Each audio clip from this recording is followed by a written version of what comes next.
we, along with 49 other states and the District of Columbia, are announcing a major settlement with Wells Fargo concerning three different sets of practices that we judge to be illegal and involving a payment to the states and the District of Columbia of $575 million. Let me describe the three different sets of practices.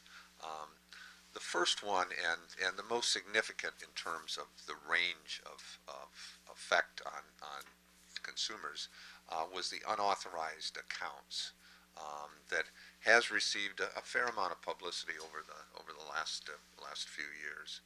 There, the Wells Fargo had a practice of encouraging, incentivizing new accounts for their employees. It was a major push, and the goals and the expectations were unrealistic, and they both involved bonuses, and if you didn't have enough new accounts, detrimental to your work performance there.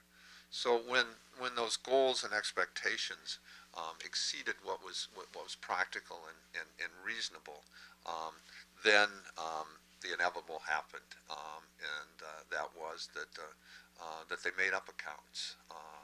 They made up new checking accounts. They transferred funds. They made up credit card applications. They actually issued debit cards, all to people that didn't ask for this, didn't want them, didn't know about them until they found out later. That there were as many as 3,500,000 of their accounts affected in one way or another by this. The second area is insurance. They ran afoul of the rules and expectations on force-placed insurance. Force-placed insurance is when they make an auto loan. They want the auto insured because they have an interest in the collateral, of course, the auto as collateral, and that is all reasonable. But what they did is they required the insurance at certain companies, even when the consumer had adequate insurance of his or her own, and of course that's an unfair practice. The other insurance issue was what we call gap insurance. Gap insurance occurs in this way. If you buy a car, particularly a used car perhaps, when you dispose of the car, you may owe more money than it's worth, and than you can get. So gap insurance takes care of that gap. The problem was that people gave up their cars at various times while the insurance was in effect, and Wells Fargo then had an obligation to return the unused premium of that for that gap insurance, and did not. And finally, there were areas concerning mortgage, which is sort of the prime product of Wells Fargo. And it involved what's called a rate lock extension. And that is that when you go to secure a loan from Wells Fargo, there's a certain period of time that you have to complete the loan to have the interest rate apply. And if that goes beyond, you can pay a certain amount of money to have that interest rate guaranteed for an additional period of time for you to finalize the loan. There's nothing illegal about charging for that extension, except in this context that Wells Fargo represented to people that they wouldn't charge for that. And of course, if you make a representation, a promise, you have to keep it. So those were the three areas. It's unusual that we would roll together, particularly as a group of states, three sort of distinct kinds of issues. But in this case, it seemed to make sense for us and for the company to do that. Now, Wells Fargo, of course, excuse me, is a national bank, and they are primarily regulated by federal agencies. The comptroller of the currency is the main regulator of a national bank. The Consumer Financial Protection Bureau suitably has certain powers over banks as well, of course. And they both did their investigation, had their settlements, and provided a lot of additional relief before we reached this agreement. The consumers that were affected received restitution. We think complete restitution as a result of the efforts of the two federal agencies. Restitution in excess of $600 million. And additionally, there were penalties for these two agencies and other federal agencies in excess of $1 billion. Ours was for violations of state law, and is sort of a very important sort of precedent that, as you may recall, we've had some disputes with national banks over the ability of state attorney generals to enforce the state laws against them. And we've, about 10 years ago, had a really important Supreme Court case giving us some authority. But the authority is not conclusive, I think you might say.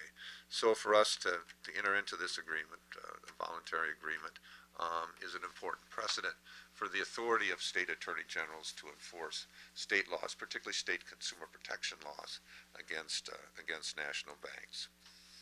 We did make a provision in our agreement too that guarantees complete restitution to everybody. That in these various categories or limitations, someone might fall through the cracks and not get restitution. As part of our agreement, they then would have to give restitution to those individuals.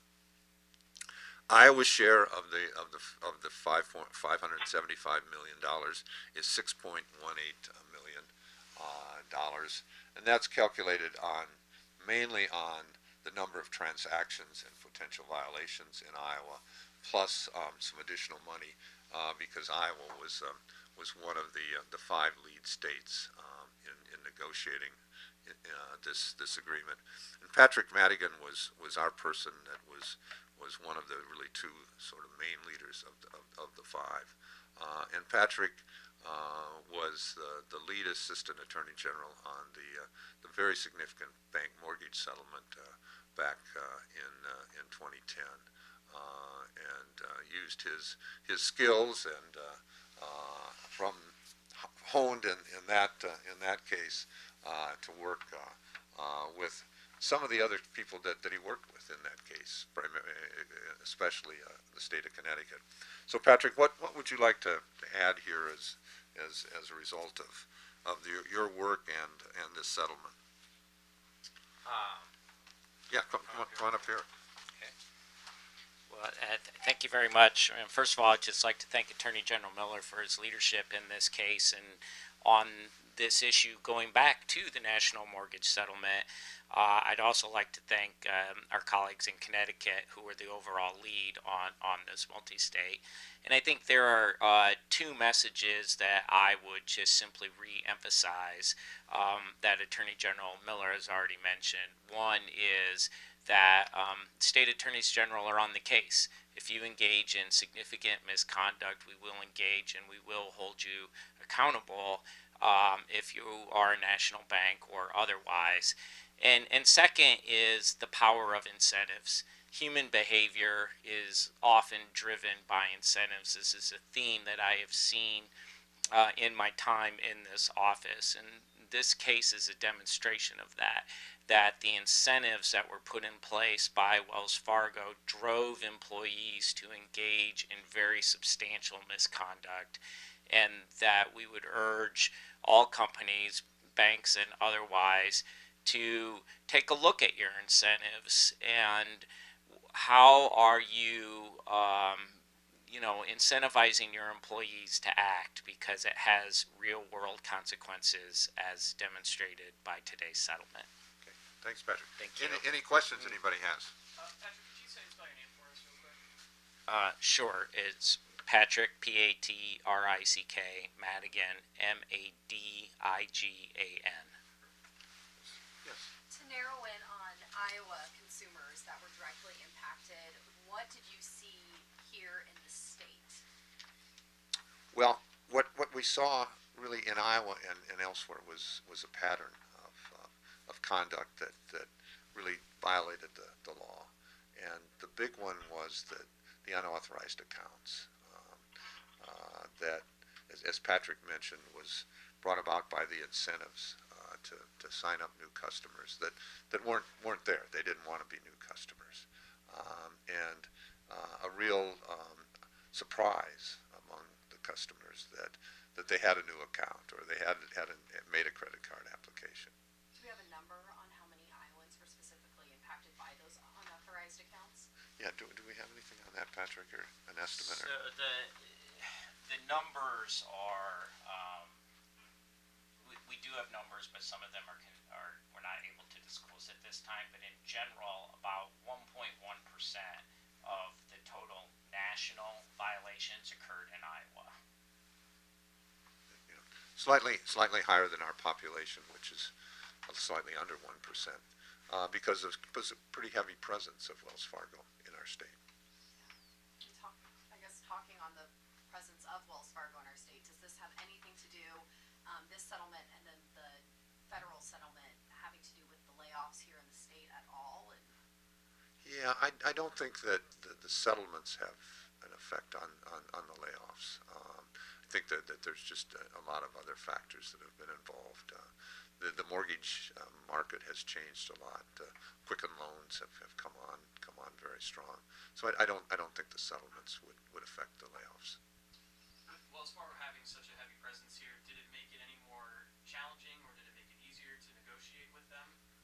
You know, we've had a good relationship with the representatives, the lawyers at Wells Fargo for a period of time, particularly during the national mortgage settlement. It was a situation at times where, you know, we were the lead spokesman for the states, and Wells Fargo was the lead spokesperson for the banks. We developed a professional relationship and came up with, I thought, a really good solution in the national bank mortgage settlement. And same thing here, that we negotiated with them in good faith. They negotiated in good faith, and we think we've produced a good settlement. how come Iowa was one of the 5 states leading this charge? Was it because of us having Wells Fargo right here and being so prevalent? I think the main reason that we were one of the lead states is the role we played in the national bank mortgage settlement. The credibility that Patrick and the office developed, the experience. So it sort of made sense for our state and Patrick to play a key role. And if I'm part of that 1.1%, do we have any idea of what the restitution is going to look like for me potentially here in Iowa? Yeah, the restitution really has taken place, Patrick, or is it in process? It arose from, you know, earlier agreements with the federal authorities. Yeah, some of the restitution has already taken place. Some of it will be taking place. Sure. Sorry, thank you, Patrick. It's okay.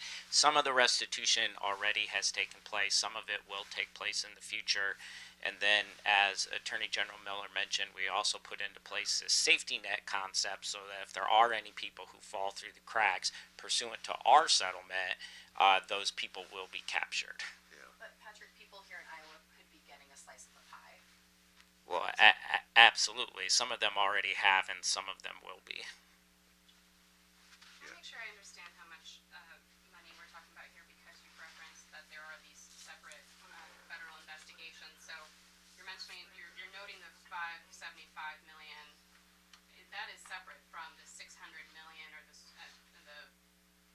$1 billion. I just want to make sure, because you mentioned that some individuals have already received some restitution. Yeah, they are separate. They're really the 3 pieces: the federal piece, the state piece, and the restitution piece.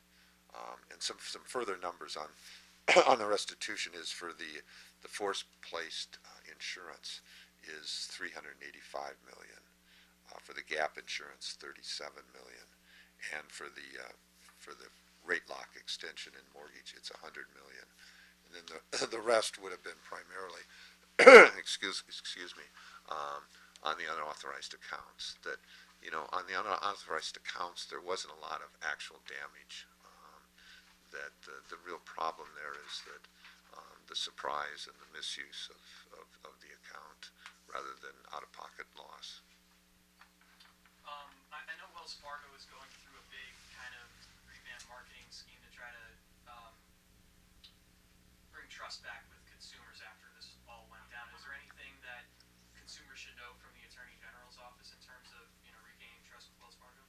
Yeah, well, you know, our experience, as I mentioned, in dealing with the officials and the lawyers there, has been very professional, and they've been very responsible in dealing with the previous issues and these issues.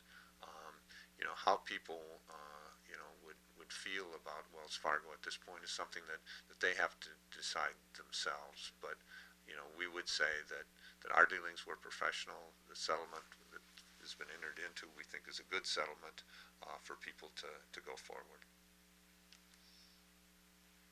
And I just want to make sure again, you, Patrick had mentioned that, you know, this is a message that the state AGs are, you know, are on the job here, and I wanted to make sure that I understood how you felt about what you called an important precedent in terms of state AGs being able to look into investigations of this nature. Yeah, I think that this is an important precedent for state AGs, state attorney generals, in enforcing consumer laws and other laws against national banks. There has been some question about our authority. There's a very important Supreme Court case backing our authority, and this is an additional precedent concerning the ability of state AGs to enforce the consumer laws against national banks.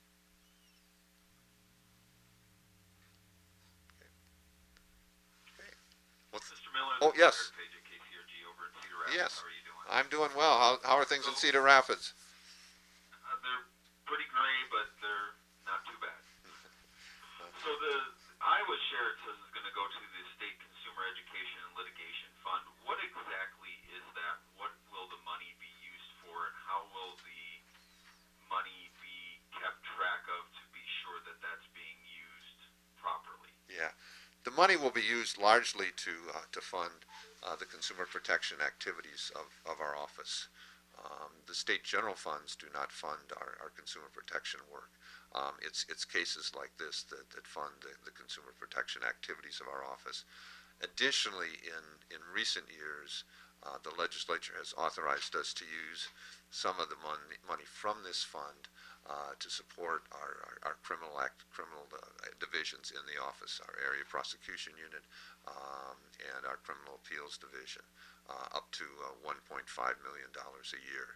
So it really will be used to fund the consumer protection division and a significant funding of our criminal functions in the Attorney General's office. And it will be accounted for like any other state spent dollars. Okay. Any other questions? Okay. If not, thanks very much, and Happy New Year to everybody.